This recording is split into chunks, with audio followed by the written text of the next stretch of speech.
Good morning all friends. मेरे legal advice by Sheikh Javed Mohammad advocate channel पर आपका स्वागत है। आज का हमारा जो टाइटल है, हमारे महाराष्ट्र के जो व्यूवर्स हैं अब्दुल करीम साहब, उनके बताए हुए क्वेश्चन पर है।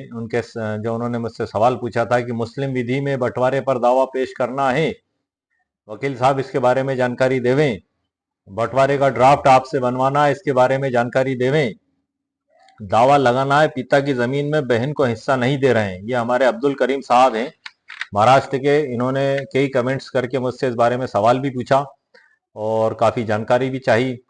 और हमारे जो दूसरे व्यूवर्स हैं अब्दुल रज्जाक खान साहब, इन्होंने इनका नाम पता तो नहीं बताया, लेकिन इन्होंने इनकी जो समस्या बताई थी कि 4 बेटे हैं दादा के, 4 बेटे दादा के हैं, 2 बेटे एक्सपायर हो गए उनके जीवन काल में, मतलब दादा के जीवन काल में 2 बेटे एक्सपायर हो गए। दादा पूरी संपत्ति एक बेटे के लड़के को दे गए, जिसमें बाकी वारिसों द्वारा सिविल सूट दाखिल किया गया है। क्या वसीयत कैंसिल होगी? ये हमारे अब्दुल रज्जाक खान साहब ने सवाल पूछा है। काफ़ी अच्छे सवाल हैं हमारे दोनों व्यूवर्स के, कानूनी मुद्दों के लेकर काफ़ी अच्छे इंटरेस्टिंग सवाल हैं। और आज मैं इस वीडियो के जरिए उनकी समस्या का पूरा समाधान करने की पूर्ण कोशिश करूंगा, ताकि उनकी समस्या पूर्ण रूप से हल हो सके। सबसे पहले मैं वसीयत के आधार पर जो सवाल किया गया है उसके बारे में मैं आपको जानकारी दे दूं अब्दुल रज्जाक खान साहब के, कि दादा के जो 4 बेटे हैं और 2 बेटे उनके जीवन काल में एक्सपायर हो गए, और एक ही बेटे के लड़के को सारी संपत्ति वसीयत में देकर चले गए। क्या वसीयत कैंसिल हो सकती है? बड़ा अच्छा सवाल है सर आपका। अब चूंकि वसीयत को समझने के लिए हमें कुछ मुस्लिम विधि के वसीयत ला को भी देखना होगा, जिसमें 1/3 से अधिक संपत्ति की वसीयत एक मुस्लिम व्यक्ति के द्वारा नहीं की जा सकती है। अब हम इसको दादा के रूप में अगर आपके देखेंगे, तो दादा के जो 4 बेटे थे, तो 4 बेटों में उनकी संपत्ति जो मुस्लिम उत्तराधिकार अधिनियम है उसके हिसाब से प्राप्त तो होना चाहिए। और दादा के जो इंतकाल के बाद वो संपत्ति उनके जो 2 बेटे पहले इंतकाल हो गया, तो उनके बच्चों में और बाकी उनके जो 2 बेटे जीवित हैं उनमें जाएगी। रहा सवाल वसीयत का, कि कोई भी मुस्लिम व्यक्ति यदि 1/3 संपत्ति से अधिक वसीयत करता है तो वो विधि अनुसार मान्य नहीं होगी। 2/3 संपत्ति उसके वारिसों के लिए रखी जाएगी। अब आपके दादा ने जो वसीयत की है वो एक बेटे के लड़के को, मतलब पोते को, संपूर्ण संपत्ति वसीयत के द्वारा दे दी, तो ये मुस्लिम विधि अनुसार मान्य वसीयत नहीं होगी, क्योंकि दादा के 2 बेटे जीवित हैं और जो बेटे इंतकाल हो गए उनके परिवार, उनकी संतानें भी मौजूद हैं।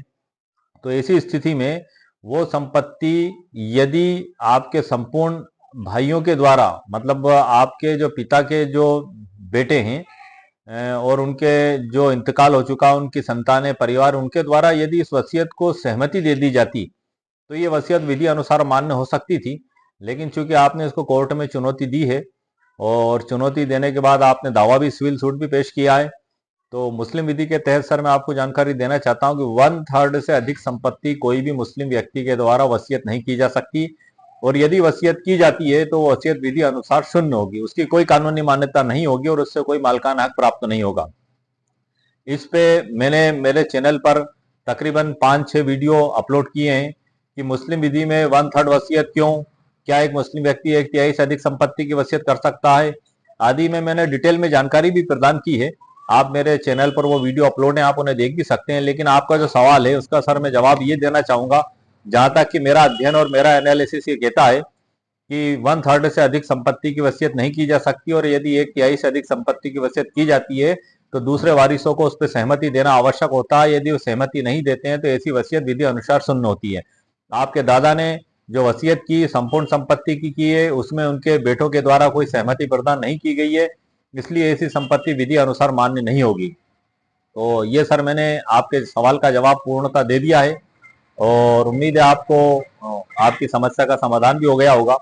हमारे अब हम दूसरे व्यूअर्स का सर सवाल ले लेते हैं। हमारे दूसरे व्यूअर्स हैं अब्दुल करीम साहब महाराष्ट्र के। ये सर काफी परेशान है, तो मैं सर आपको बंटवारे से रिलेटेड जो कानून की जानकारी प्रदान कर देता हूं कि मुस्लिम विधि के तहत जो बंटवारे की प्रक्रिया है अब्दुल करीम साहब, इसमें एक मुस्लिम व्यक्ति की संपत्ति जब उसकी मृत्यु हो जाती है उसके बाद ही उत्तराधिकार ओपन होता है। सबसे पहली बात तो ये क्लियर हो गई कि मुस्लिम व्यक्ति के जीवित रहते कोई भी उसके संतान बेटे उसमें उत्तराधिकार की मांग नहीं कर सकते। उसके मृत्यु होने के बाद ही मुस्लिम विधि में उत्तराधिकार ओपन होता है, स्वतंत्र होता है या खुलता है।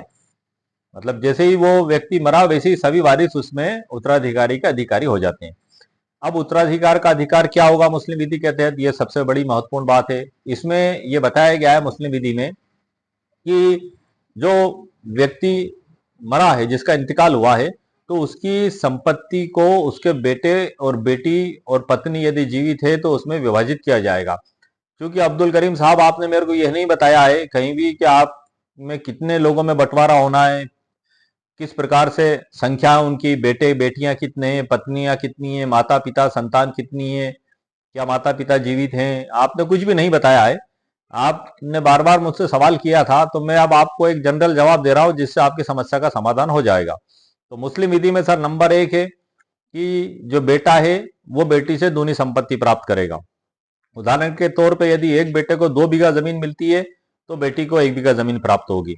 दूसरी बात यह है कि जो पत्नी है उनकी, जो जिनका इंतकाल हुआ है, उनकी जो वाइफ है, वो संपूर्ण संपत्ति में 1/8वां हिस्सा प्राप्त करेंगी। मतलब कहने का मतलब ये हुआ कि संपूर्ण संपत्ति में से पहले 1/8वां हिस्सा निकाल के अलग रख दिया जाएगा।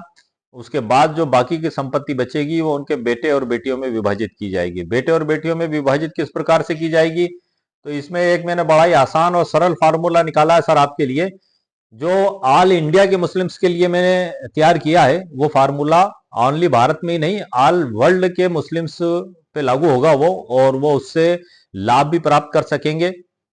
और उसी पे मैंने एक ई बुक भी तैयार की है जो मैं अगले वीडियो में डिस्क्रिप्शन बॉक्स में अपलोड करूंगा, वहां से आप उसको प्राप्त भी कर सकते हैं। उसमें मैंने पूरी डिटेल के साथ बताया, विभिन्न उदाहरणों के साथ बताया है, दावा अदालत में किस प्रकार से पेश किया जाएगा उसकी पूरी प्रक्रिया बताई है, और दावे के साथ क्या क्या दस्तावेज लगाए जाएंगे, और बंटवारा किस प्रकार से निकाला जाएगा, क्या कानून लागू होंगे। तो और उदाहरण सर मैंने इतने डिफरेंट तरीके के उसमें लिए हैं कि शायद ही कोई व्यक्ति उसमें छूटा हो। मतलब उन उदाहरणों को आप देखेंगे कि 4 पत्नियां, 2 बेटे, 3 बेटी, 2 पत्नियां, 8 बेटे, एक बेटी, जो जिस व्यक्ति का इंतकाल हुआ उसके माता पिता, उसके भाई बहन, उसकी एक पत्नी, उसके 5 बेटे, उसके 3 बेटी, इनमें बंटवारा किस प्रकार से होगा, और बंटवारा निकाल के भी दिखाया उसमें मैंने ई बुक में। तकरीबन 50 पन्नों की वो ई बुक मैंने आप लोगों के लिए तैयार की है। इसमें मुझे थोड़ा समय लग रहा है, लेकिन मैंने एक ऐसा आइडियल फार्मूला निकाला है कि ऑल इंडिया के मुस्लिम्स पर लागू होगा, चाहे वो सऊदी अरेबिया में रह रहे हो, चाहे दुबई में रह रहे हो, चाहे कुवैत में रह रहे हो, चाहे अफगानिस्तान में रह रहे हो, चाहे पाकिस्तान में रह रहे हो, चाहे बांग्लादेश में रह रहे हो, चाहे मिस्र में रह रहे हो। मतलब ऑल वर्ल्ड के तमाम मुस्लिम देशों के रहने वाले उस तरीके को इस्तेमाल करके, उस फार्मूले को इस्तेमाल करके उनकी संपत्ति का बंटवारा घर बैठे ही कर सकते हैं।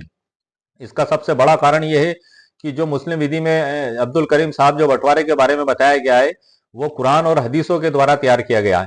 जो कुरान में जो शेयर्स बताए गए हैं और अल्लाह के नबी सल्लल्लाहु अलैहि वसल्लम की जो हदीसें हैं उसमें जो हिस्से तैयार करके बताए गए हैं उन्हीं को ऑल वर्ल्ड में फॉलो किया जाता है। हालांकि इसमें कुछ परंपरागत जाति अनुसार रिवाज हो सकते हैं कहीं कहीं, जैसा कि खोजा मेमन, और ऐसे ही एक और समुदाय है कुछ एक जो भारत में भी हैं जो मुस्लिम्स माने जाते हैं, लेकिन उनकी खुद की कुछ अपनी परंपराएं हैं।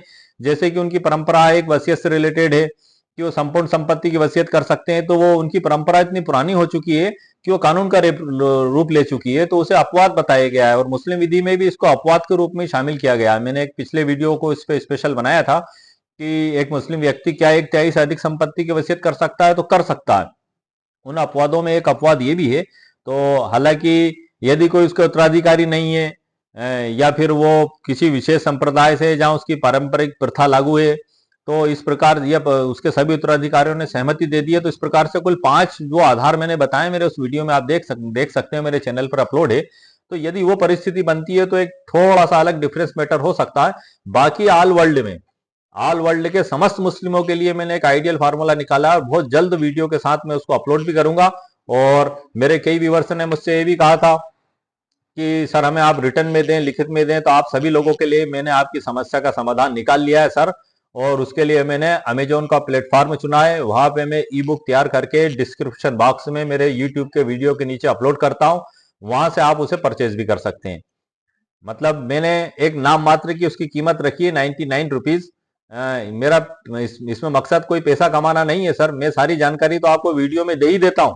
पूरी जानकारी मैं आपको निःशुल्क वीडियो में प्रदान कर देता हूँ। वही चीज मैंने उसमें लिखी है, लेकिन चूंकि अमेजोन के एक अपने नियम है, उसके कायदे हैं, उसके तहत हमें चलना पड़ता है, तो उसमें जो कम से कम शुल्क होता है वो मैंने उसमें तय किया है। और ई बुक मैंने आपके लिए तैयार की है, ऑल वर्ल्ड के मुस्लिमों का बंटवारा का फार्मूला और बंटवारा किस प्रकार से किया जाएगा। बहुत जल्द मैं नेक्स्ट वीडियो में आपके लिए अपलोड कर दूंगा। अब अब्दुल करीम साहब, हम आपकी बात पर आते हैं। ये बात भी जो मैं आपको बता रहा हूँ उस ई बुक में शामिल है। आप अगर उस बुक को देखेंगे तो आपकी समस्या का पूरा समाधान हो जाएगा। अगर नहीं भी देखते हैं, आप मुझे ही सुन रहे हैं, तो भी आपकी समस्या का सर समाधान हो जाएगा। मेरा वीडियो ही काफी है आप लोगों की मदद के लिए। यदि आपको उससे अतिरिक्त आवश्यकता पड़ती है, जैसे कई व्यूवर्स की चाहत होती है कि सर हमें लिखित में दे, तो वो समस्या का भी मैंने सॉल्यूशन कर दिया है। और मेरे डिस्क्रिप्शन बॉक्स में आप अमेजोन की ई बुक की लिंक आप देख सकते हैं, प्राप्त कर सकते हैं। अब हमारे अब्दुल करीम साहब का है सर, तो हम इसको एक उदाहरण के तौर पे ले लेते हैं अब्दुल करीम साहब, कि यदि बेटे को 2 बीघा जमीन मिली तो बेटे को 1 बीघा जमीन, बेटी को 1 बीघा जमीन मिलेगी।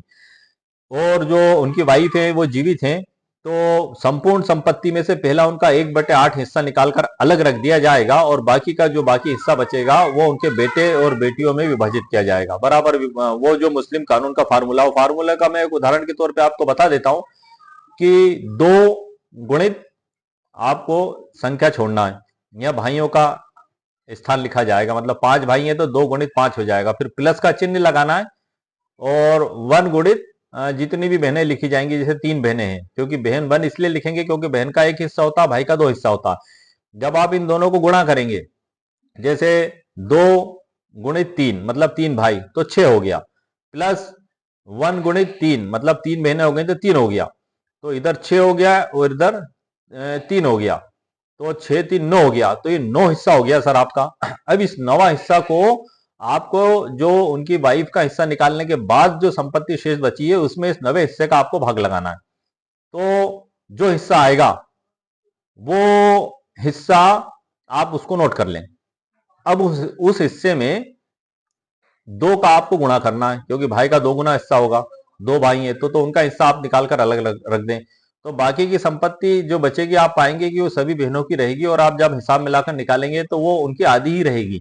जैसे भाई को 2 रुपए मिले तो बहन को 1 रुपया मिला। ये एक फार्मूला है, और ये फार्मूला मैंने ऑल वर्ल्ड के मुस्लिमों के लिए डिटेल के साथ तैयार किया है। मेरी ई बुक में मैंने उसको प्रकाशित भी किया है, और कई उदाहरणों के साथ सर उसमें समझाया भी है। तो अब्दुल करीम साहब, आपकी जो भी समस्या है, वो आपके क्या उसमें हिस्से बंटवारे हैं, ये मुझको जानकारी तो नहीं है। लेकिन मैं आपको ये जरूर बता देता हूँ कि यदि माता पिता भी जीवित हैं, जिसका इंतकाल हुआ है, तो उनका 1/6 हिस्सा पहले निकाल दिया जाएगा, माँ और बाप का। 2 पत्नियां हैं अगर, तो 1/8 हिस्सा जो निकलेगा उसमें दोनों पत्नियां उसमें बराबर की हकदार होंगी। 4 पत्नियां हैं तो 1/8 हिस्सा जो पहले निकाला जाएगा, ये अच्छा माता पिता और पत्नी, इनका संपूर्ण संपत्ति में से पहले ही निकाल के अलग रख दिया जाएगा। उसके बाद जो संपत्ति बचेगी वो बेटे और बेटियों में विभाजित की जाएगी। यदि 4 पत्नियां हैं तो 1/8 हिस्सा ही निकलेगा, और उसी में चारों पत्नियां उनका अंश प्राप्त करेंगी। 32वां हिस्सा एक पत्नी का बनेगा। तो इस प्रकार से एक सामान्य तरीके से सर मैंने आपको संपूर्ण जानकारी प्रदान कर दी है, और मुझे उम्मीद है सर कि मेरे द्वारा दी गई जानकारी से आपकी समस्या का समाधान भी होगा। और जो मैंने आपको जानकारी दी है, यही जानकारी मैंने पूरी डिटेल और विस्तार के साथ ई बुक में भी मैंने तैयार की है और लिखी है। क्योंकि वो 50 पन्नों की ई बुक है, अगर मैं उसको पूरा एक्सप्लेन करके आपको बताऊंगा तो उसमें सर 3 से 4 घंटे भी लग सकते हैं। लेकिन उसका सार मैंने बता दिया है, और आपकी समस्या का सर ये मेरे इस वीडियो से ही समाधान हो जाएगा। यदि आप इस वीडियो को ध्यान से सुन लेंगे, समझ लेंगे, तो इंशाल्लाह आपकी समस्या का समाधान जरूर हो जाएगा।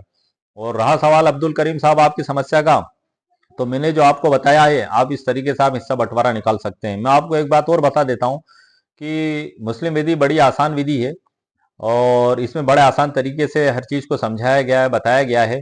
और इसके तहत जो बंटवारा आपके द्वारा निकाला जाएगा, वही बंटवारा सर अंतिम होगा। क्यों? क्योंकि वो बेसिक लॉ है।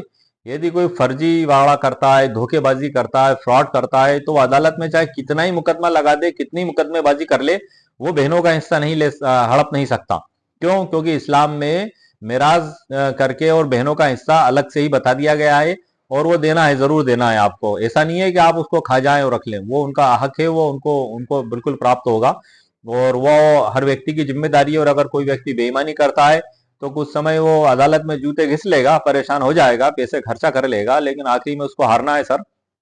क्योंकि जो शरीयत में जो हिस्से तय कर दिए गए उसे दुनिया की हर अदालत मानती है, भारतीय अदालतें भी उसी आधार पर फैसला करती हैं, क्योंकि जब जज साहब कोर्ट में फैसला करने बैठते हैं तो इन्हीं सभी बातों को देखते हैं।